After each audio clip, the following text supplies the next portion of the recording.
ETV ప్రేక్షకులకి నమస్కారం. Triple intelligence of శుభమస్తు కార్యక్రమానికి స్వాగతం. ఈనాడు శుభమస్తు కార్యక్రమంలోని గ్రహఫల మంచంలో గ్రహాల యొక్క స్థితిగతులు, వాటి యొక్క శుభాశుభ ఫలితాల గురించి పరిశీలిద్దాం.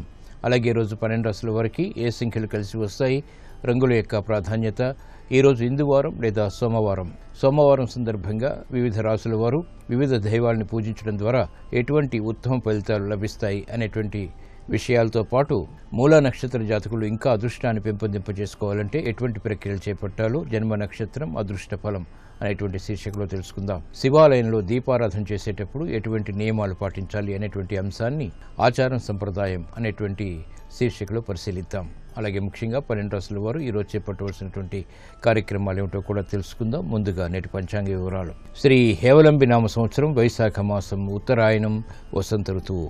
ఈరోజు వైశాఖ బహుళ ఏకాదశి, దీన్నే అమర ఏకాదశి అంటాం. ఈరోజు ఈ వ్రతాన్ని ఆచరించడం ద్వారా సకల తీర్థాలు దర్శించినటువంటి పుణ్యఫలం లభిస్తుంది. ఈరోజు ఇందువారం లేదా సోమవారం. ఈరోజు చేపట్టేటువంటి పుణ్య కార్యక్రమాలు, ఆధ్యాత్మిక కార్యక్రమాలు, చంద్రజపం, ఏకాదశ పూర్వక రుద్రాభిషేకం, శ్రీ లలితా సహస్రనామ పారాయణ ఇత్యాది శుభకార్యాలన్నీ కూడా, ముఖ్యంగా అన్నదానం కూడా చంద్రప్రీతికి దోహదపడుతుంది. తద్వారా మానసిక ప్రశాంతత పెరుగుతుంది, మానసిక రుగ్మతలు కనుమరుగవుతాయి. ఈరోజు నక్షత్రం రేవతి నక్షత్రం. ఈ నక్షత్రంలో ఈరోజు పుట్టేటువంటి వారికి 4వ పాదంలో పుట్టినట్టయితే శాంతి తప్పనిసరి. అలాగే ఈరోజు రేవతి నక్షత్రంలో పుట్టేటువంటి వారికి బుధ మహాదశతోటి ప్రారంభమవుతుంది. ప్రస్తుతం బుధుడు యొక్క స్థితి మేషక్షేత్ర స్థితిరీత్యా అనుకూలుడైనప్పుడు, ఆధిపత్యత శుభుడైనప్పుడు చక్కని యోగాన్ని కలిగించడంలో సమర్థత కలిగినటువంటి గ్రహం బుధ గ్రహం. ఈరోజు ఇందువారం లేదా సోమవారం. ఈశ్వరాభిషేకం, ఈశ్వర స్మరణ, ఈశ్వరుడికి చేసేటువంటి బిల్వపత్రితో కూడినటువంటి పూజాది కార్యక్రమాలు శుభ ఫలితాలను కలిగిస్తాయి, గ్రహశాంతికి దోహదపడతాయి. ఇప్పుడు శుభమస్తు వీక్షిస్తున్నటువంటి ప్రేక్షకులందరికీ ఈశ్వరానుగ్రహం కలగాలని ప్రార్థిద్దాం. నాగేంద్రహారాయ శివాయ, శ్రీనంది వాహన శివాయ, మాహేశ ఈశా శివాయ, భవపాపనాశ శివాయ, సాంబ సదా శివ శివాయ, శంభో మహాదేవ శివాయ, గంగాధరాయ శివాయ, గరళ కంఠాయ శివాయ. ఓం శివాయ ఓం శివాయ ఓం శివాయ శివాయ ఓం శివాయ ఓం శివాయ ఓం శివాయ శివాయ. నాగేంద్రహారాయ శివాయ, శ్రీనంది వాహన శివాయ.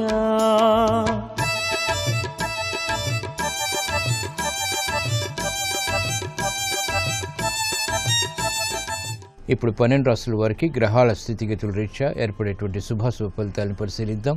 ముందుగా మేషరాశి. ఈరోజు మేషరాశి వారిని పరిశీలించినట్లయితే ఆరోగ్య విషయంలో జాగ్రత్తలు పాటించాలి. వ్యయం పెరుగుతుంది. ఆందోళనకర పరిస్థితులు ఉన్నప్పటికీ నెట్టుకు రాగలుగుతారు. ఆధ్యాత్మిక కార్యక్రమాల ద్వారా సంతృప్తికర సంఘటనలు చోటు చేసుకుంటాయి. సంభాషణల విషయంలో జాగ్రత్తలు వహించాలి. వ్యయాన్ని నియంత్రించలేకపోతారు. ఆందోళనకర పరిస్థితులు వెన్నంటి ఉంటాయి. కార్యక్రమ నిర్వహణలో ఏకాగ్రత తగ్గుతుంది. చేపట్టినటువంటి కార్యక్రమాల్లో విద్యార్థులకి ప్రోత్సాహం లభిస్తుంది. మహిళలు ఆరోగ్య విషయంలో జాగ్రత్తలు పాటించాలి. కార్యక్రమ నిర్వహణలో నైపుణ్యం వైద్య వృత్తి వారికి పెరుగుతుంది. అభివృద్ధి కార్యక్రమాల్లో ఆటంకాలని స్థిరంగం వారు ఎదుర్కోగలుగుతారు. నూతన కార్యక్రమాలు, న్యాయవాద వృత్తి వారు చేపట్టేటువంటి అవకాశాలు దగ్గరవుతాయి. వృత్తిపరమైనటువంటి చిరాకులను దూరం చేసుకునేటువంటి ప్రయత్నాలు కూడా ఫలిస్తాయి. వ్యాపార రంగం వారికి అనుకూల పరిస్థితులు ఉన్నప్పటికీ ఆశించినటువంటి ప్రయోజనాలు వెంటనే పొందలేకపోతారు. సినీ రంగం వారికి చిరు సమస్యలు తలెత్తుతాయి. ఆర్థిక సంబంధిత లావాదేవీల విషయంలో సాఫ్ట్వేర్ రంగం వారు జాగ్రత్తలు వహించాలి. ఈ రోజు మీ అదృష్ట సంఖ్య 1. పసుపు వర్ణం త్వరితగతిని శుభాల్ని కలిగిస్తుంది. అపర ఏకాదశి సందర్భంగా ఈరోజు మేషరాశి వారు మహాకాళి అమ్మవారిని భక్తి శ్రద్ధలతో సన్నజాజులతో పూజించడం ద్వారా క్లిష్ట సమస్యలకు పరిష్కారాలు లభిస్తాయి. సంభాషణల ద్వారా ఏర్పడేటువంటి ప్రతికూలత తగ్గుతుంది. ఆధ్యాత్మిక కార్యక్రమాలు ఈరోజు మీకు లాభదాయకం, అనుకూలం. ఈరోజు వృషభ రాశి వారిని పరిశీలించినట్లయితే మానసిక ప్రశాంతత పెరుగుతుంది. ఆధిక్యతతో కూడినటువంటి కార్యక్రమ నిర్వహణ కొనసాగించగలుగుతారు. వ్యయాన్ని నియంత్రించగలుగుతారు. అయినప్పటికీ ఆశించినటువంటి ప్రయోజనాలను వెంటనే పొందలేకపోతారు. కార్యక్రమ నిర్వహణలో శ్రద్ధ తప్పనిసరి. పిల్లల విషయంలో అభివృద్ధి గోచరిస్తుంది. ఆలోచన సంపత్తి కలిగి ఉంటారు. తెలివైన నిర్ణయాల ద్వారా విజయాలు చేజెక్కించుకునేటువంటి అవకాశాలు దగ్గరవుతాయి. ఆరోగ్య విషయంలో ప్రతికూలత తగ్గుతుంది. కార్యక్రమ నిర్వహణలో శ్రద్ధ పెరుగుతుంది. ఆధ్యాత్మిక కార్యక్రమాల ద్వారా ఏర్పడినటువంటి అనుకూలత ఆధ్యాత్మిక రంగం వారికి ఆనందాన్ని పెంచుతుంది. సాహస నిర్ణయాల ద్వారా క్రీడా రంగం వారికి విజయాలు సిద్ధిస్తాయి. మానసిక ప్రశాంతత స్థిరాస్తి రంగం వారికి కొనసాగుతుంది. ఆర్థిక వ్యవహారాల్లో ఏర్పడినటువంటి అనిశ్చితి కళారంగం వారికి తగ్గుతుంది. సినీ రంగం వారికి మెరుగైనటువంటి అవకాశాలు కూడా ఏర్పడతాయి. ఈ రోజు మీ అదృష్ట సంఖ్య 3. పసుపు వర్ణం త్వరితగతిని శుభాల్ని కలిగిస్తుంది. అపర ఏకాదశి సందర్భంగా ఈ రోజు వృషభ రాశి వారు శ్రీ మహాలక్ష్మీదేవిని భక్తి శ్రద్ధలతో సన్నజాజులతో పూజించడం ద్వారా ఆర్థిక విజయాలు సాధించగలుగుతారు. ఆలోచన సంపత్తి పెరుగుతుంది. వ్యాపార ఒప్పందాలు ఈ రోజు మీకు అనుకూలం. ఈ రోజు మిథున రాశి వారిని పరిశీలించినట్లయితే వైరాగ్య పరిస్థితులు ఆర్థికంగా కొనసాగుతాయి. చేపట్టినటువంటి కార్యక్రమాల్లో కూడా ప్రోత్సాహాన్ని పొందగలుగుతారు. స్త్రీలు శుభవార్తలు వింటారు. కుటుంబ సభ్యుల మధ్య సఖ్యత పెరుగుతుంది. అన్యోన్య సహకారంతో విజయాలు సాధించగలుగుతారు. పారిశ్రామిక రంగం వారికి మెరుగైనటువంటి అవకాశాలు ఆర్థికంగా దగ్గరవుతాయి. ఇతరుల సహాయ సహకారాలతో విజయాలు ఏర్పడతాయి. వ్యాపార రంగం వారికి అనుకున్నవి సాధించేటువంటి ప్రక్రియలు ఉపకరిస్తాయి. వ్యాపార అభివృద్ధికి చేపట్టేటువంటి కార్యక్రమాల్లో ప్రోత్సాహాన్ని కొనసాగించగలుగుతారు. విద్యార్థులకి ఆశించినటువంటి కార్యక్రమ నిర్వహణ విద్యాపరంగా కొనసాగుతుంది. మహిళలకు ఆరోగ్య రక్షణ ఏర్పడుతుంది. ఆర్థిక సంబంధిత లావాదేవీలు కూడా కలిసి వస్తాయి. స్థిరాస్తి రంగం వారికి ఆశించినటువంటి కార్యక్రమాలు వ్యాపారపరంగా కొనసాగుతాయి. ఆర్థిక పుష్టి కూడా చేకూరుతుంది. నూతన కార్యక్రమాలు బాధ్యతలు న్యాయవాద వృత్తి వారికి పెరుగుతాయి. సాఫ్ట్వేర్ రంగం వారికి స్థానచలనం వంటివి ఉపశమనాన్ని కలిగిస్తుంది. చేపట్టినటువంటి కార్యక్రమాల్లో ఆర్థిక బలాన్ని కూడా పుంజుకునేటువంటి అవకాశాలు ఆనందాన్ని పెంచుతాయి. ఈ రోజు మీ అదృష్ట సంఖ్య 3. పసుపు వర్ణం త్వరితగతిని శుభాల్ని కలిగిస్తుంది. అపర ఏకాదశి సందర్భంగా ఈ రోజు మిథున రాశి వారు శ్రీ వెంకటేశ్వర స్వామిని భక్తి శ్రద్ధలతో తులసి దళాలతో పూజించడం ద్వారా వేగవంతమైన నిర్ణయాలు ఉద్యోగపరంగా కలిసి వస్తాయి. వ్యాపార అభివృద్ధి కూడా చేకూరుతుంది. ఆధ్యాత్మిక కార్యక్రమాలు ఈ రోజు మీకు లాభదాయకం. ఈ రోజు కర్కాటక రాశి వారిని పరిశీలించినట్లయితే లాభదాయకమైనటువంటి కార్యక్రమాలు వ్యాపారపరంగా కొనసాగుతాయి. రాజకీయ లబ్ధి చేకూరుతుంది. స్థిరాస్తి వ్యవహారాల్లో కూడా మెరుగైనటువంటి అవకాశాలు దక్కుతాయి.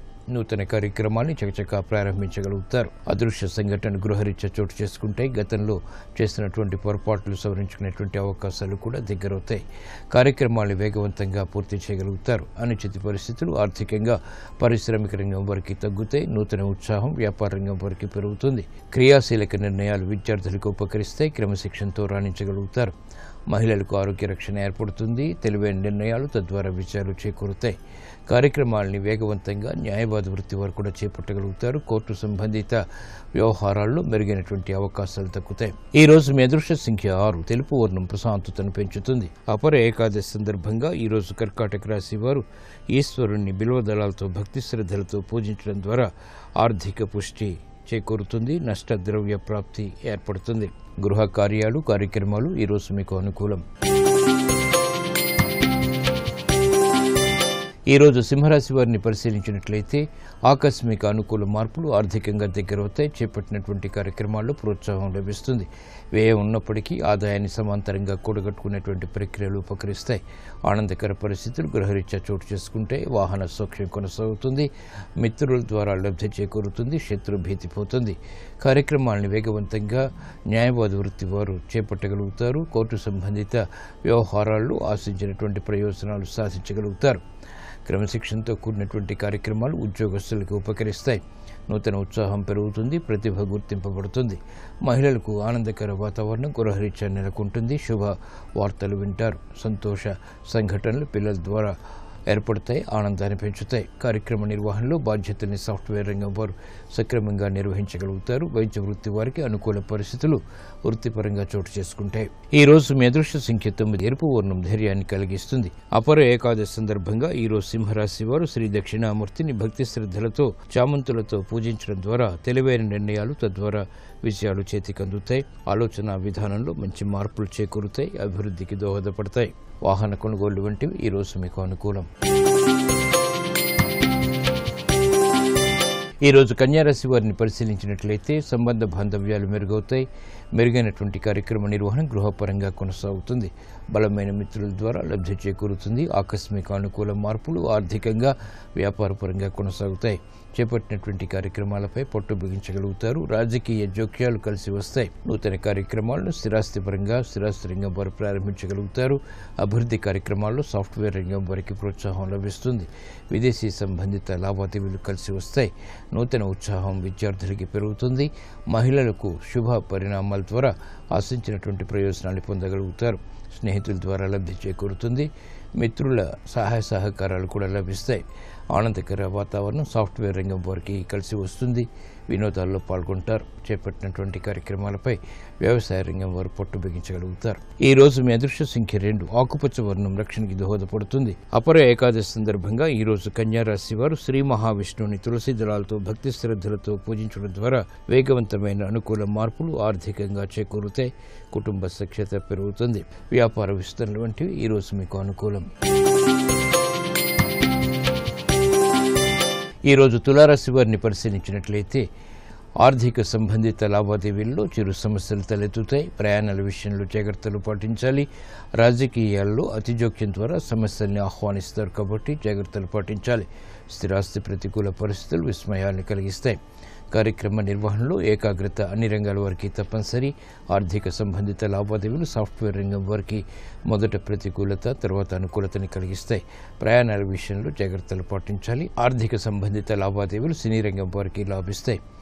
అనుకున్నవి సాధించగలుగుతారు. ప్రతిభ గుర్తింపబడుతుంది. కార్యక్రమాల్లో వేగవంతమైనటువంటి నిర్ణయాలు వైద్య వృత్తి వారు చేపట్టగలుగుతారు. ఆర్థిక సమస్యలకు పరిష్కారాలు క్రమక్రమంగా కళారంగం వారికి కూడా ఏర్పడతాయి. వ్యవసాయ రంగం వారికి అనుకూల పరిస్థితులు ఉంటాయి. ఆర్థిక సమస్యల్ని క్రమక్రమంగా అధిగమించగలుగుతారు.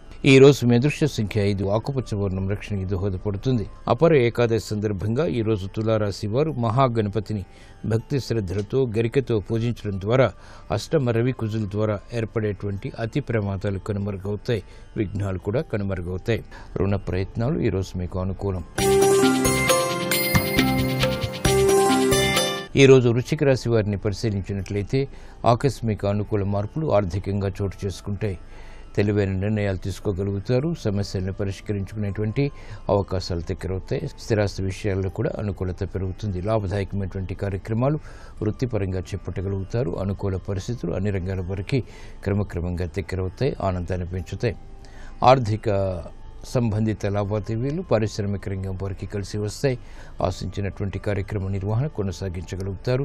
బాధ్యతతో కూడినటువంటి కార్యక్రమాలు వ్యాపార రంగం వారికి ఉపకరిస్తాయి. లాభాలను గడించేటువంటి యుక్తులు లాభిస్తాయి. నూతన కార్యక్రమాల్ని వేగవంతంగా ప్రారంభించగలుగుతారు. సినీ రంగం వారికి అవకాశాలు మెండుగా లభిస్తాయి. ఆర్థిక చింతన ద్వారా ఆశించినటువంటి ప్రయోజనాలు పొందగలుగుతారు. ఆర్థిక పుష్టి చేకూరుతుంది. కార్యక్రమాలను వేగవంతంగా క్రీడారంగం వారు కూడా ప్రారంభించగలుగుతారు. అభివృద్ధి కార్యక్రమాల్లో ఆశించినటువంటి ఫలితాలు దక్కుతాయి. నూతన బాధ్యతలు వ్యవసాయ రంగం వారికి పెరుగుతాయి. క్రీడారంగం వారికి సమస్యలను అధిగమించేటువంటి ప్రయత్నాలు కలిసి వస్తాయి. ఈ రోజు మీ అదృష్ట సంఖ్య 6. తెలుపు వర్ణం ప్రశాంతతను పెంచుతుంది. అపర ఏకాదశి సందర్భంగా ఈ రోజు వృశ్చిక రాశి వారు శ్రీ లక్ష్మీ నరసింహస్వామిని భక్తి శ్రద్ధలతో ఎర్ర మందారాలతో పూజించడం ద్వారా ధైర్య సాహసాలతో కూడినటువంటి నిర్ణయాల ద్వారా విజయాలు సాధించగలుగుతారు. ఏలినాటి శని ద్వారా ఏర్పడేటువంటి ప్రతికూలత కనుమరుగవుతుంది. ఆర్థిక లావాదేవీలు సంభాషణలు ఈ రోజు మీకు అనుకూలం. ఈరోజు ధనుసు రాశి వారిని పరిశీలించినట్లయితే వాహన సౌఖ్యం కొనసాగుతుంది. చేపట్టినటువంటి కార్యక్రమాలపై పట్టు బిగించగలుగుతారు. ఆర్థిక అనిశ్చితి నుంచి బయటికి రావడానికి చేసేటువంటి ప్రయత్నాలు కూడా లాభిస్తాయి. మిత్రుల సహాయ సహకారాలు లభిస్తాయి.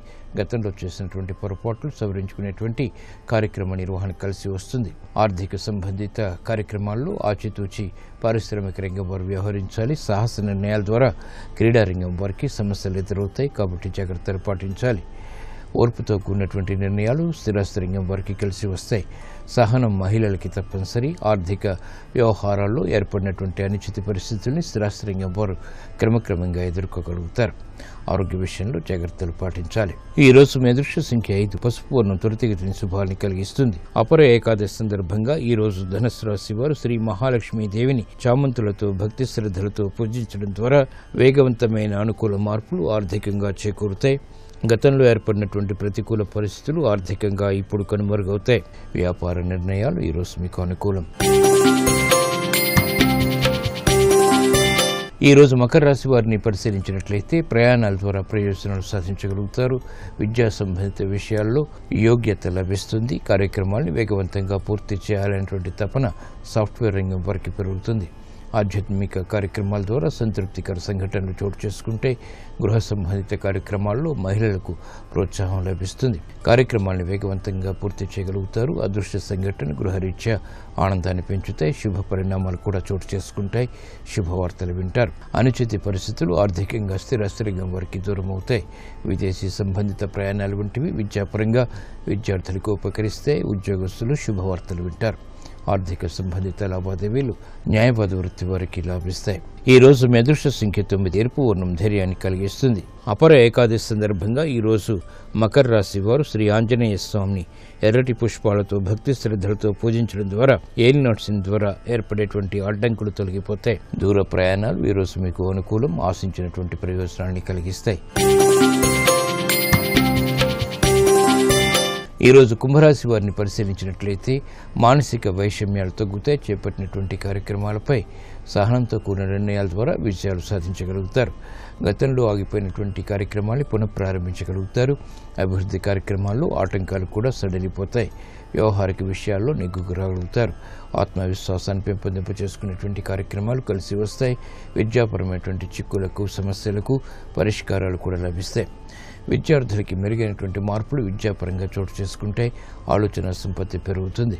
క్రమశిక్షణతో మహిళలు రాణించగలుగుతారు. గృహ సంబంధిత కార్యక్రమాల్లో ప్రధాన పాత్రని పోషించేటువంటి అంశాలు బలాన్ని పెంచుతాయి. ఆత్మవిశ్వాసాన్ని కూడా. నూతన కార్యక్రమాలు న్యాయవాద వృత్తి వారు చేపట్టగలుగుతారు. కార్యక్రమ నిర్వహణలో నైపుణ్యం విద్యార్థులకి కొనసాగుతుంది. ఈ రోజు మీ అదృష్ట సంఖ్య 9. ఎరుపు వర్ణం ధైర్యాన్ని కలిగిస్తుంది. అపర ఏకాదశి సందర్భంగా ఈ రోజు కుంభరాశి వారు శ్రీ సుబ్రహ్మణ్య స్వామిని భక్తి శ్రద్ధలతో ఎర్రటి పుష్పాలతో పూజించడం ద్వారా అనుకూల మార్పులు స్థిరాస్తి పరంగా ఏర్పడతాయి. ప్రశాంతతను పెంచుతాయి. ఆర్థిక లావాదేవీలు సంభాషణలు ప్రక్రియలు ఈ రోజు మీకు అనుకూలం. ఈ రోజు మీనరాశి వారిని పరిశీలించినట్లయితే శోభతో కూడినటువంటి కార్యక్రమాలు అలంకరణకి సంబంధించినటువంటి కార్యక్రమాలు బాగా కలిసి వస్తాయి. ఆర్థిక లావాదేవీలు కూడా ఉపకరిస్తాయి.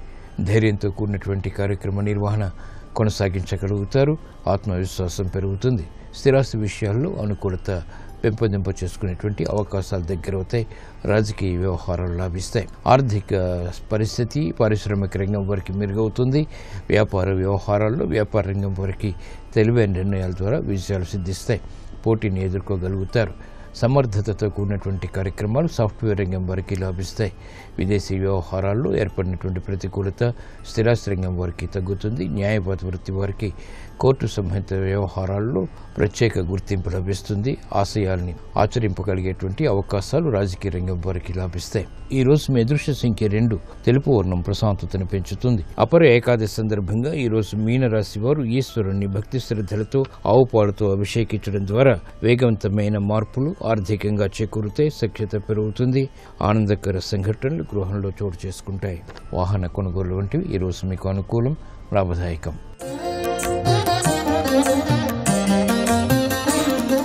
మూలా నక్షత్రంలో జన్మించినటువంటి వారు అదృష్టాన్ని ఇంకా పెంపొందింప చేసుకోవాలంటే ఎటువంటి ప్రక్రియలు పాటించాలో జన్మ నక్షత్రం అదృష్ట ఫలం అనేటువంటి శీర్షికలో పరిశీలిద్దాం. మూలా నక్షత్రంలో జన్మించినటువంటి వాళ్ళు శక్తిమంతులు, అసాధారణమైనటువంటి ప్రతిభా విశేషాలు కలవాళ్ళై ఉంటారు. వీళ్ళకి పోటీ ప్రపంచంలో నెగ్గుకు రావటానికి అవసరమైనటువంటి తెలివితేటలు ఉంటాయి. వీళ్ళు జీవితంలో ప్రతి మెట్టును స్వయం కృషితో రూపొందించుకుంటారు. ఆర్థిక సంబంధాలు, వ్యవహారాలు నిర్మోహమాటంగా నడిపిస్తారు. డాక్యుమెంట్ల విషయంలో భాగస్వామ్య వ్యాపారాల్లో జాగ్రత్త ద్వారా మాత్రమే వీరికి విజయాలు సిద్ధిస్తాయి. మూలా నక్షత్ర జాతకులకి ఆకస్మికంగా ప్రజా జీవితంలోకి వచ్చి విజయాలు సాధించేటువంటి అవకాశాలు కూడా ఉంటాయి.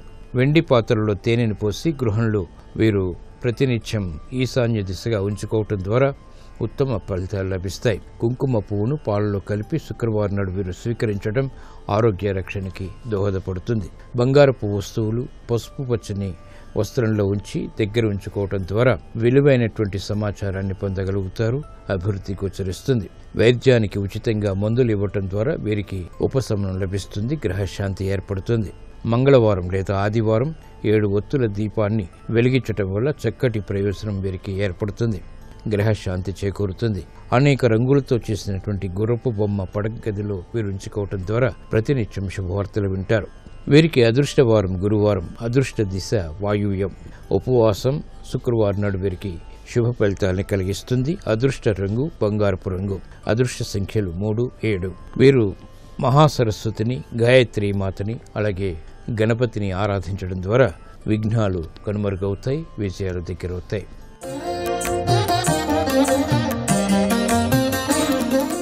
శివాలయంలో దీపారాధన చేసేటప్పుడు ఎటువంటి నియమాలు పాటించాలో ఆచార సంప్రదాయమైనటువంటి శీర్షికలో పరిశీలిద్దాం. శివాలయంలో ధ్వజస్తంభ సమక్షంలో చేసేటువంటి దీపారాధన విశేష ఫలితాల్ని కలిగిస్తుంది. సోమవారం కానీ, కార్తీక మాసంలో కానీ, మాస శివరాత్రి నాడు కానీ, మహాశివరాత్రి నాడు కానీ దీపారాధన చేసినట్లయితే ఉత్తమ ప్రయోజనాలు సాధించగలుగుతారు. అలాగే కొండెక్కుతున్నటువంటి దీపంలో నూనె వేసిన, ప్రమిదలోని ఒత్తిని పైకి జరిపిన శివానుగ్రహం ఏర్పడుతుందని చెబుతారు. శివాలయంలో నందీశ్వరుడికి ఎదురుగుండా అనగా శివలింగానికి నందికి మధ్య దీపం వెలిగించకూడదు. కొండెక్కిన దీపంలోని నూనెతో మరొక దీపం వెలిగించకూడదు. దీపారాధనకు ఎల్లప్పుడూ పద్మాసనం వేసుకుని మాత్రమే నిర్వహించడం ద్వారా శుభ ఫలితాలు ఏర్పడతాయి. శివాలయంలో ప్రదోషకాలంలో చేసేటువంటి దీపారాధనకు చాలా విశేషం ఉంది. మట్టి ప్రమిదలో దీపాన్ని వెలిగించి పసుపు కుంకుమలతో అలంకరించి పుష్పాల్ని దీపం చుట్టూ అలంకరించడం ద్వారా శుభ ప్రయత్నాలు కలిసి వస్తాయి. శివాలయంలో దీపారాధన చేశాక శివ అష్టోత్తరం చదివి ఆ దీపానికి ఏదైనా ఫలాన్ని నివేదన చేయడం ద్వారా కూడా మంచి ప్రయోజనాలు సాధించగలుగుతారు. రేపు అశ్విని నక్షత్రం ఉంది. అశ్విని నక్షత్రం మంగళవారంతో కలిసి వచ్చింది కాబట్టి అమృత యోగం ఉంటుంది. ఈ అమృత యోగం అనేది కార్యసిద్ధిని కలిగింపజేస్తుంది. ప్రధానంగా కంప్యూటర్ కోర్సులు నేర్చుకోవటానికి, వాటిని ప్రారంభించడానికి చేసే సర్వ ప్రయత్నాలకు రేపు అనుకూలమైన రోజుగా చెప్పవచ్చు. వ్యవసాయపరమైనటువంటి విషయాలకు, వ్యవహారాలకు, వ్యవసాయదారులు విత్తనాలు నాటడానికి రేపటి నక్షత్ర బలం విశేషంగా ఉపకరిస్తుంది. నూతన విద్యలు నేర్చుకోవటానికి, వైద్యపరమైనటువంటి విషయములు నేర్చుకోవటానికి కూడా రేపు అనుకూలమైన రోజుగా చెప్పవచ్చు.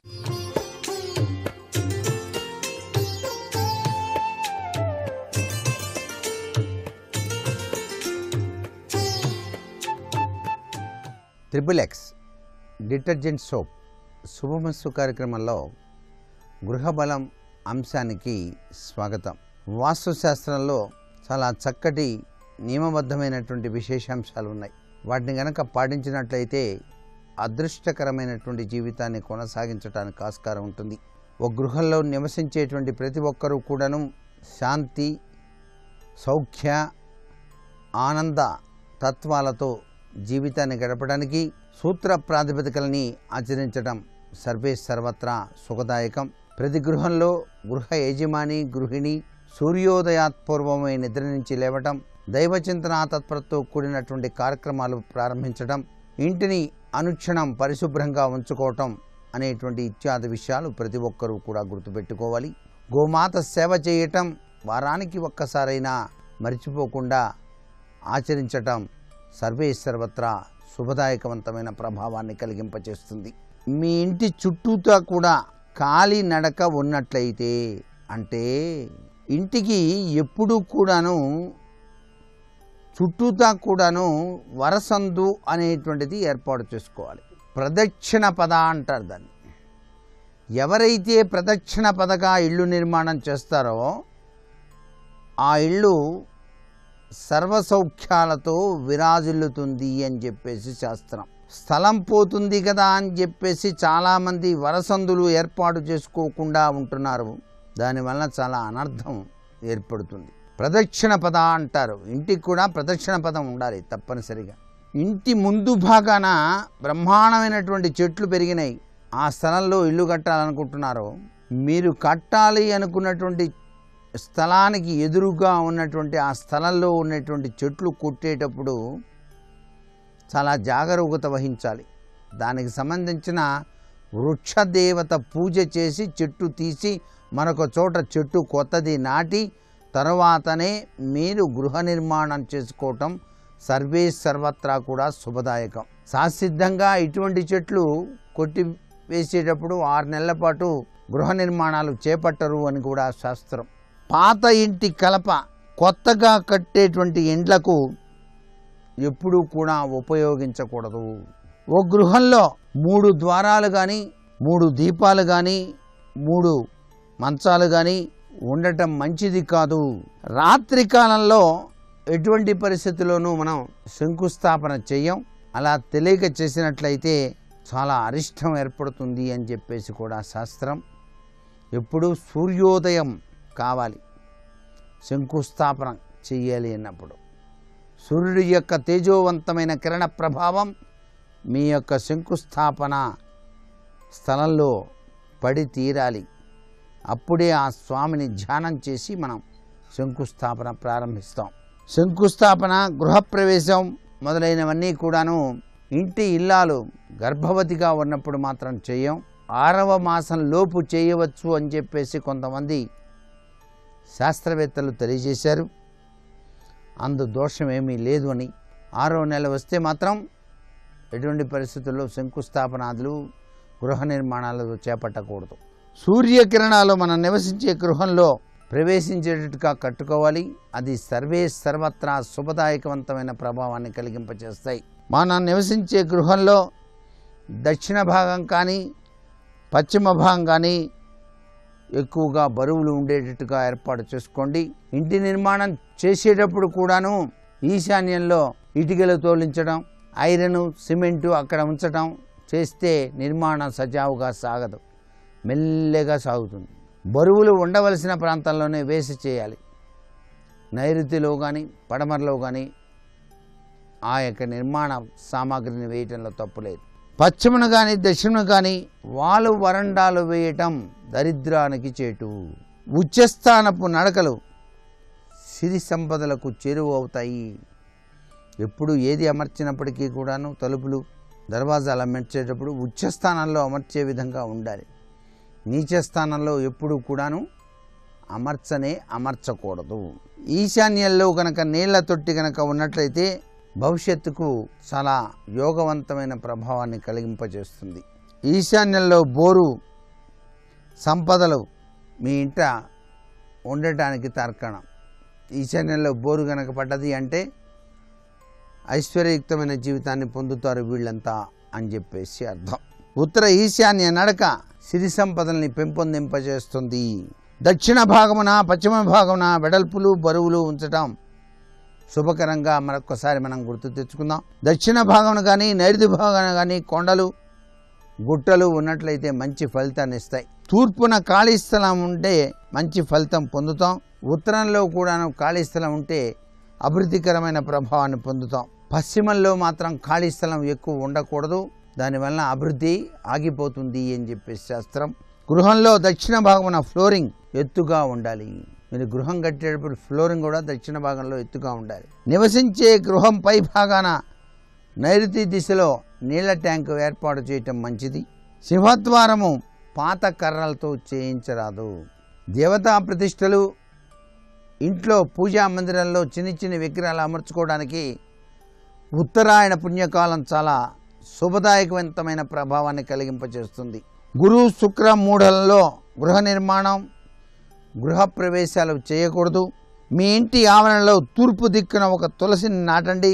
ప్రతిరోజు కూడా సాయంకాలం నియమిత సమయంలో అక్కడ దీపం వెలిగించడం వల్ల మీ కోరికలు శీఘ్రంగా నెరవేరటానికి ఆస్కారం అత్యధికంగా ఉంటుంది. ఈ తులసి నిత్యం కూడాను ఎవరైతే దీపారాధన చేసి ముగ్గులు వేసి నమస్కృతాంజలి ఘటిస్తారో ఆ ఇంటిల్లి పాదికి కూడాను ఆ దేవి యొక్క అనుగ్రహ కరుణాకటాక్ష వీక్షణాలు ప్రశంసపడతాయి. సర్వ సంపత్తులతో తులతూగడానికి ఆస్కారం ఎక్కువగా ఉంటుంది. అలాగే మీ ఇంట్లో ఖాళీ స్థలం ఉన్నట్లయితే పడమర వైపు గోశాల నిర్మాణాదులు కనుక చేసినట్లయితే పడమర వాయువ్యంలోనే అటువంటి గోవులను పెంచి పోషించేటువంటి విధి విధానాన్ని అమర్చే విధంగా అక్కడ షెడ్లు వేయచ్చు. గోవు సేవ సర్వవిధ శ్రేయోదాయకంగా మనకు శాస్త్రాల్లో చెప్పారు. అలాగే మీరు కొన్నటువంటి గృహానికి ఎదురుగా ఈశాన్యం వైపు కనుక స్థలం ఖాళీగా ఉండి వాళ్ళు అమ్మబోతుంటే మీరు దాన్ని స్వీకరించడం సర్వత్రా కూడాను శుభదాయకవంతమైన ప్రభావాన్ని ఇస్తుంది. ఏది ఏమైనప్పటికీ ఒక గృహ నిర్మాణం అనేటువంటిది యజ్ఞం లాంటిది. ఎంతో అతినిష్టాగరిష్టాతో ప్రతి ఒక్క విషయాన్ని పరిశీలన చేస్తూ గృహ నిర్మాణం చేయాలి. ఇష్టం వచ్చినట్లు కట్టడానికి వీల్లేదు. కట్టేటువంటి విధి విధానాల్లో కూడాను వాస్తు సూత్రాన్ని తప్పనిసరిగా పాటించటం సర్వత్రా కూడాను శుభదాయకవంతమైన ప్రభావాన్ని కలిగింపజేస్తుంది. శంకుస్థాపనాది శుభకార్యాలు నిర్వహించేటప్పుడు కూడాను ఆ స్థలాన్ని నిశితంగా పరిశీలించి అక్కడ క్రిమి కీటకాదులు లేకుండా చూసుకొని చక్కగా పరిశుభ్రవంతమైన వాతావరణాన్ని ఏర్పాటు చేసి ఆ స్థలాన్నంతా పరిశుభ్రంగా చేసి గోమయం లేక గంగ ఆ స్థలంలో చల్లి తర్వాత నిర్మాణానికి ఉపక్రమించటం సర్వత్రా శుభదాయకంగా చెప్పవచ్చు. మరికొన్ని ముఖ్య విషయాలు రేపటి శుభమస్తు కార్యక్రమంలో తెలుసుకుందామా? మరి సర్వే జనా సుఖినో భవంతు.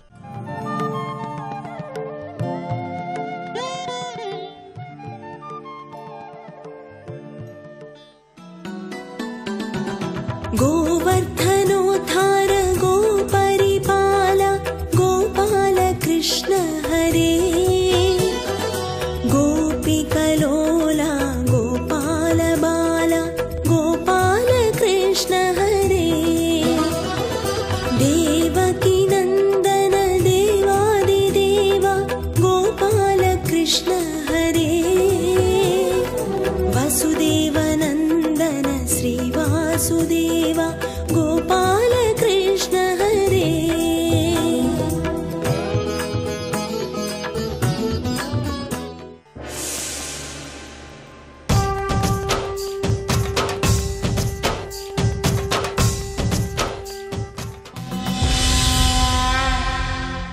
ఉదంక మహర్షి కృష్ణుడి దగ్గర పొందిన అనుగ్రహం దానివల్ల మేమందరం బతుకుతున్నాం అంటారు. కాబట్టి ఆ మేఘములకు ఉదంక మేఘములు అని పేరు పెడతారు. అవి ఎప్పుడొచ్చినా ఉదంక మేఘాలు వచ్చాయంటారు. ఈ నిర్జల ప్రదేశం అంతా వర్షాలు పడతాయి నువ్వు తలుచుకున్నప్పుడల్లా. ఆనాటి నుంచి కృష్ణుడు చేసిన నియమం ఏమిటంటే ఉదంక మహర్షి అడగవలసిన అవసరం కూడా లేకుండా ఆయా పర్వముల యందు ఎప్పుడెప్పుడు వర్షం పడాలో అప్పుడప్పుడు మేఘములు వచ్చి వర్షించే. ఆ వర్షించినటువంటి మేఘములకు ఉదంక మేఘములు అని పేరు పెట్టాడు. అంటే పక్షపాత బుద్ధితో ప్రవర్తించినవాడు, తనని విమర్శించినవాడు, తనని శపించాలనుకున్నవాడు, అటువంటి వాడెవరుంటారో అటువంటి వాడికి భగవానుడిచ్చినటువంటి అద్భుతమైనటువంటి వరం ఏమిటి అంటే ఇంత గొప్పది. అది కూడా మళ్ళీ అనుమానంతో చేజార్చుకున్నా కూడా ఆయన పేరు మీదే మేఘాల్ని సృజించి నిర్జలమైనటువంటి ప్రదేశముల యందు వానలు కురవడానికి అనుగ్రహించాడు. అంటే అనుమానం ఉంటే ఏమవుతుందంటే వాళ్ళ గురించి ఆలోచిస్తూ ఉంటాం. లోకంలో అనుమానం ఒకటి మీద పెట్టుకున్నారనుకోండి, ఆయన గుర్తుకొస్తూ ఉంటాడు ఏది జరిగినా. అలా అనుమానంతో గుర్తుపెట్టుకుని ఆలోచించిన ఆయన గురించే ఆలోచించారు కాబట్టి మహానుభావుడు అంత గొప్పగా అనుగ్రహించాడు లోకాన్ని. అంటే అసలు స్మరణం అంటూ చేస్తే భక్తితోనే ఇంకా కృష్ణ పరమాత్మని స్మరించిన వాడికి అడగాల మనకేం కావాలో, ఆయన్ని అడగాల, ఆయన్ని అడగక్కర్లేదు. ఒక్కసారి ఆయనని మనసులో ఒకసారి కృష్ణ అనుకోవడం అలవాటైతే చాలు. మనకేం కావాలో ఇక్కడ నుంచి ఎక్కడ వరకైనా ఇవ్వగలిగినటువంటి ఉదారమూర్తి ఎవరు అంటే కృష్ణ భగవానుడు. అందుకే అంతటి మహానుభావుడు అటువంటి కృష్ణ పరమాత్మ దగ్గరికి వెళ్ళి అర్జునుడు ఒక రోజున ఒక మాట అన్నాడు. బావాన్ని మనం కురుక్షేత్ర యుద్ధానికి వెళ్ళాం కదా, ఆ కురుక్షేత్ర యుద్ధం దగ్గరికి వెళ్ళినప్పుడు నాకు బంధువులు స్నేహితులు అందరినీ చూసి అయ్యో నేను ఇక్కడ యుద్ధం చేస్తే బాణాలు ప్రయోగిస్తే వాళ్ళందరూ చచ్చిపోతారు కదా, లుప్త పిండోదక క్రియాహ, ఈ వీళ్ళందరూ చచ్చిపోతే రేపు పొద్దున్న ఈ పిండ ప్రదానం చేసేవాళ్ళు కూడా ఉండరు కదా, వీళ్ళందరూ చాలా ఇబ్బందులు పడిపోతారు కదా అని నేను ఏదో నా పాండిత్యం అంతా చూపించి అక్కర్లేని విషయాలన్నీ ప్రతిపాదించాను. అప్పుడు నువ్వు నాకేదో గొప్ప వేదాంతం చెప్పావు బావా, జగదాచార్యుడిగా నిలబడి. అది విన్న తర్వాత నా అనుమానాలన్నీ పోయి యుద్ధం చేశాను, యుద్ధంలో గెలిచాము. అది ఏమిటో మర్చిపోయాను, ఈ మధ్య నేను ఎప్పుడు జ్ఞాపకానికి తెచ్చుకోలేదు దాన్ని. అది ఏమిటో మళ్ళీ ఓసారి చెప్తే ఏంటి, ఇప్పుడు ఖాళీగా ఉన్నాను కాబట్టి అన్నాడు. ఎంత తేరగా దొరికాడో చూడండి మహానుభావుడు. అది ప్రస్థానత్రయంలో ఒకటి. ఉపనిషత్తులు, బ్రహ్మసూత్రములు, భగవద్గీత మూడిటిని ప్రస్థానత్రయం అంటారు. మనిషిని యువతల తీరం నుంచి అవతల తీరానికి చేర్చగలిగినటువంటి పరమాద్భుతమైనటువంటి గ్రంథములు. అటువంటి భగవద్గీతని ఆయన కురుక్షేత్ర యుద్ధభూమి యందు ఉపదేశం చేస్తే ఆ చెప్పినటువంటి తత్వాన్నంతటినీ మరిచిపోయానయ్యా నేను. మరిచిపోయాను కాబట్టి మళ్ళీ ఒక్కసారి చెప్తా ఏమిటి అని అడిగాడు. ఇంకొకడైతే ఏమంటాడు, 18 అధ్యాయాలు, ఒకటా రెండా 700 శ్లోకాలు. ఎంత కష్టపడి చెప్పాను రా నాయన, ఒక్కడి జ్ఞాపకానికి లేదా? మళ్ళీ ఒక్కసారి ఆదిపర్వంలోకి వెళ్ళి ఒక్క ప్రశ్న వేసేటప్పటికి ఇది మీరు చెప్పారా అన్నట్టుగా చూస్తే చెప్పినవాడు ఏమైపోతాడో అలా అయిపోడు కృష్ణుడు. ఏమిట్రా నీకు ఏమీ జ్ఞాపకం లేదా, నీకెందుకు చెప్పడం ఇంకా అని కదా కనీసం అనాలి. అంత జ్ఞాపకం లేకపోవడం ఏమిటి అనన్నా అనాలి కదా. ఆయన ప్రేమ, ఆయన ఔదార్యం, ఆయన లాంటి బోధకుడు, ఆయన లాంటి గురువు లోకంలో ఎక్కడుంటాడండి? శిష్యుడు ఏమీ జ్ఞాపకం పెట్టుకోకపోయినా ఎంత ప్రేమతో ఆదరించాడో. సాధారణంగా అలాంటివి చేస్తే ఏమిటి అంత జ్ఞాపకం ఉండదా అని కోప్పడితే కొంచెం దగ్గరగా ఉన్నాడు అనుకోండి, బాబు ఇవాళ దగ్గరగా కూర్చున్నట్టుగా ఈ ప్రశ్న వచ్చిందని కొంచెం దూరంగా జరుగుతారు. ఆయన ఏం చేశాడో తెలుసా, దగ్గరికి తీసుకున్నాడు అర్జునుడు.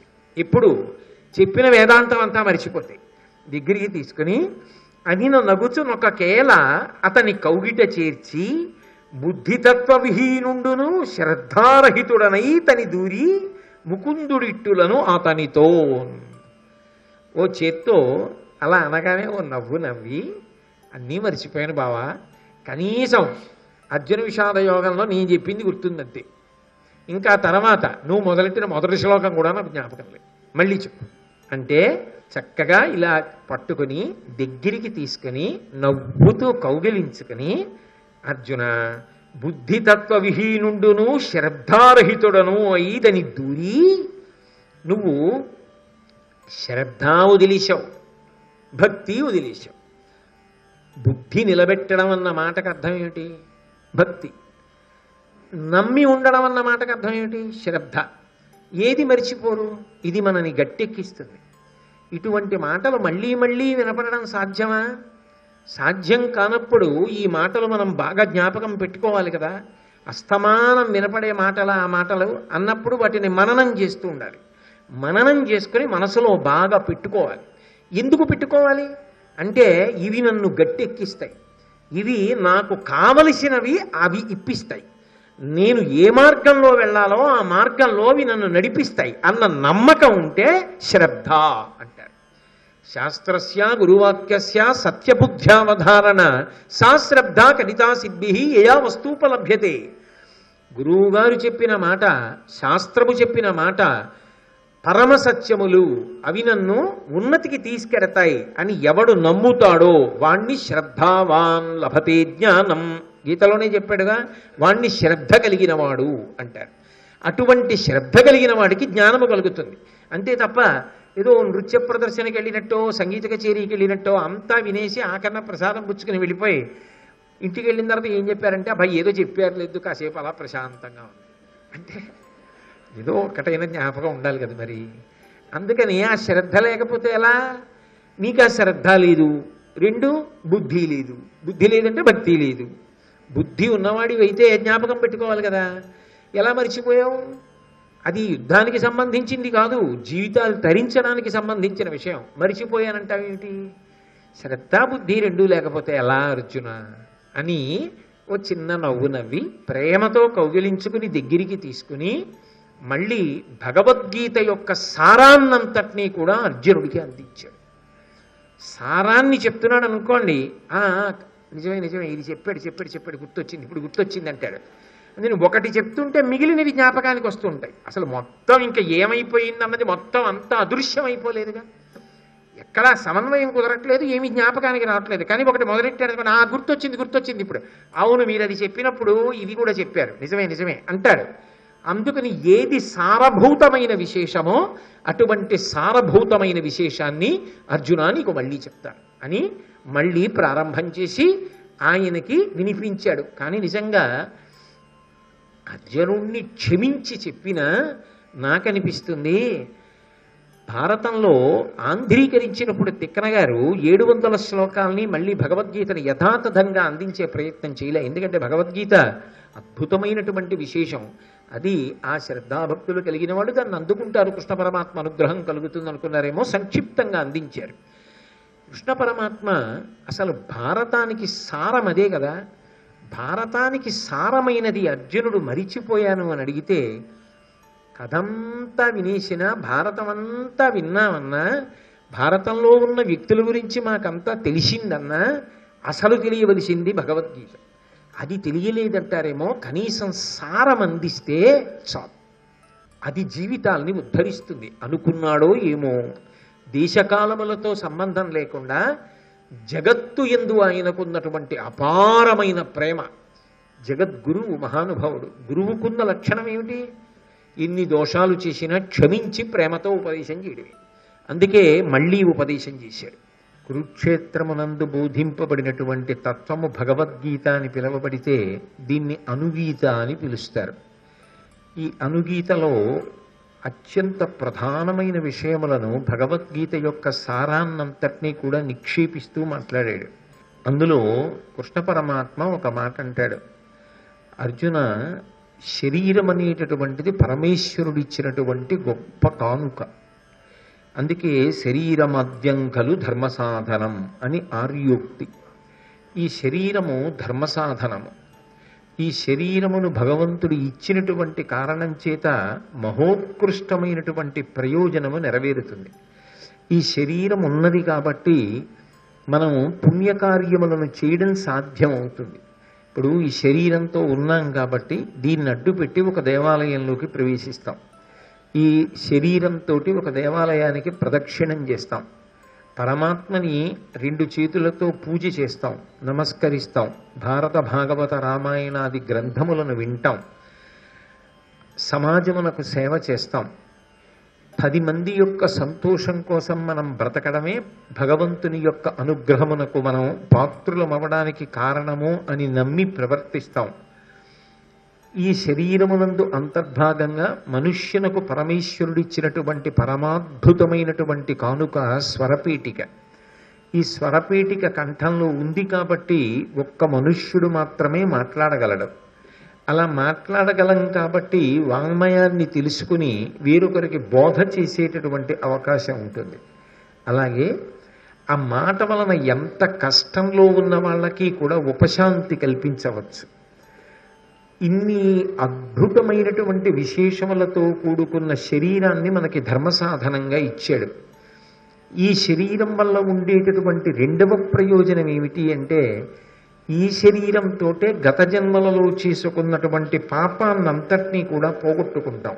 అందుకే కృష్ణ భగవానుడు అంటాడు, ధర్మసాధనంబు తనువు ధర్మము పరిజ్ఞానదాయి అట్లుగాన తనువు నోమవలయు మర్చుడేమిటి ఏమరకాత్మహితము కోరి అనఘచరిత.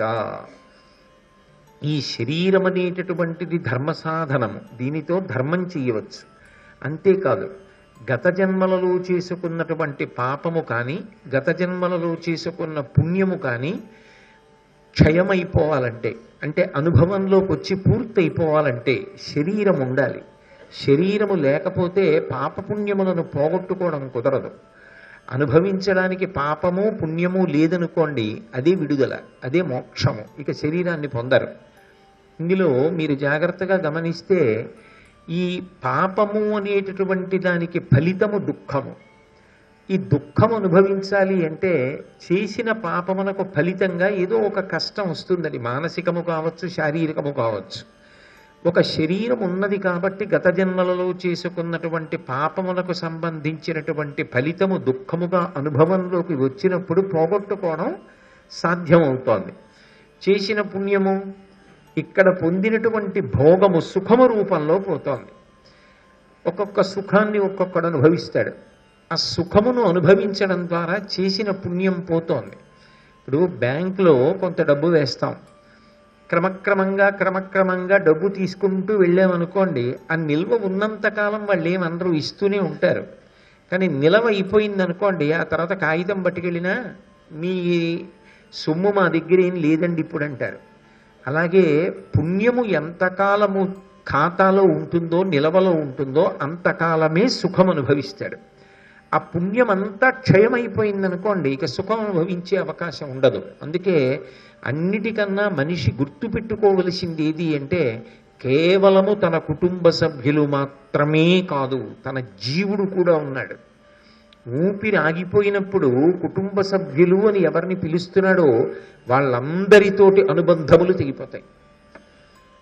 మా నాన్నగారు తెగిపోతుంది, మా పెనతండ్రి గారు తెగిపోతుంది, మా పెదనాన్నగారు తెగిపోతుంది, మా గురువు గారు తెగిపోతుంది, మా సోదరుడు తెగిపోతుంది, మా స్నేహితుడు తెగిపోతుంది, నాతో కలిసి పనిచేసిన వాడు తెగిపోయింది. అన్నీ తెగిపోతాయి. కానీ ఒక్కటి మాత్రం తెగదు. ఏది అంటే జీవుడు మాత్రం మళ్ళీ ఇంకో శరీరంలోకి వెడతాడు. ఏ శరీరంలోకి వెళ్ళినా జీవుడికి మాత్రం ఎప్పుడూ ఓ కోరిక ఉంటుంది, సుఖంగా ఉండాలని. అప్పుడు ఆ శరీరానికి ఓ భార్య ఉంటుంది, దానికి కొంతమంది పిల్లలు ఉంటారు, వాళ్ళని పోషించాలి కదా, సంతోషంగా ఉండాలి కదా. ఏది అడ్డు పెట్టి ఇవ్వాలి? ఈశ్వరుడు సుఖాన్ని, పుణ్యాన్ని అడ్డు పెట్టి ఇవ్వాలి. అందుకే నీ వారి కొరకు నువ్వు ఖర్చు పెట్టడం తప్పని శాస్త్రాలు చెప్పలేదు, కానీ నీ జీవుడి కొరకు అని కూడా నువ్వు ఖర్చు పెట్టుకోవాలి. అక్కడికి వచ్చేటప్పటికి స్వార్థాన్ని పాటిస్తే ఏమవుతుందంటే జీవుడు దరిద్రుడు అవుతాడు ఉత్తర జన్మల్లో. పుణ్యకార్యం అందుకు చెయ్యాలి. త్యాగేనైకే అమృతత్వమాన సుహోది. ఎవరి కోసమో చేస్తున్నది కాదు, ఇక్కడ కూడబెట్టినదంతా మనతో వచ్చేది కాదు. మనం ఇక్కడ ఏది పుణ్యకార్యమునకు విచ్చిస్తున్నామో అది జీవుడి వెంట వస్తుంది పుణ్యంగా. ఆ పుణ్యము శరీరము మారిన తరువాత కూడా సుఖం అనుభవించడానికి కారణమవుతుంది. కాబట్టి కృష్ణ పరమాత్మ అర్జునుడితో అంటున్నాడు, ఈ శరీరం ఉన్న కారణము చేత ధర్మమును ఆచరణ చేస్తాడు. ధర్మాచరణము అంటే భగవంతుడు ఎలా చెప్పాడో అలా జీవించుట, దానికే ధర్మాచరణము అని పేరు. అందుకే ధర్మం ఎవరు చెప్పాలి అంటే వ్యక్తులు కాదు. వ్యక్తులు చెప్తే ఎవరి మనసుకు నచ్చింది వాళ్ళది ధర్మం అంటారు. అందుకే ధర్మం చెప్పే అధికారం మనుష్యుడిది కాదు. ధర్మం వేదము ద్వారా పరమేశ్వరుడు చెప్తాడు. ధర్మము వేదప్రోక్తము. ఆ ధర్మం భగవంతుడు ఎలా చెప్పాడో అలా బ్రతకడం.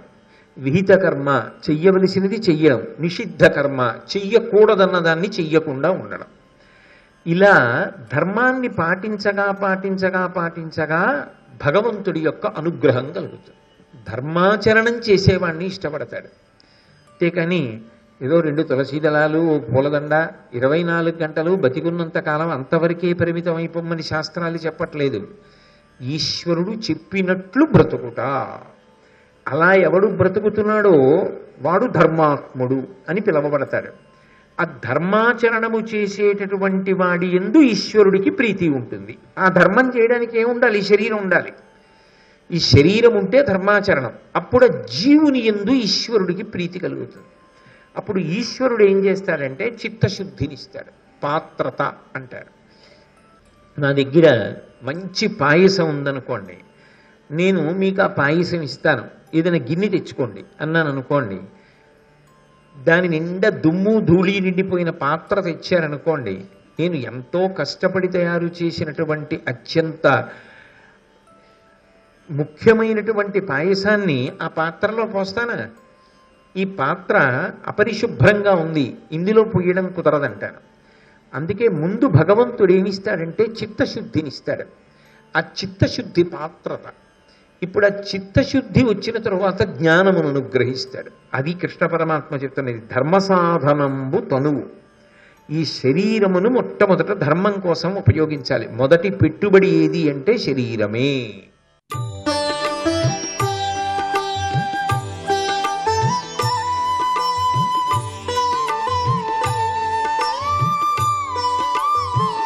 సర్వం శ్రీ ఉమామహేశ్వర పరబ్రహ్మార్పణమస్తు.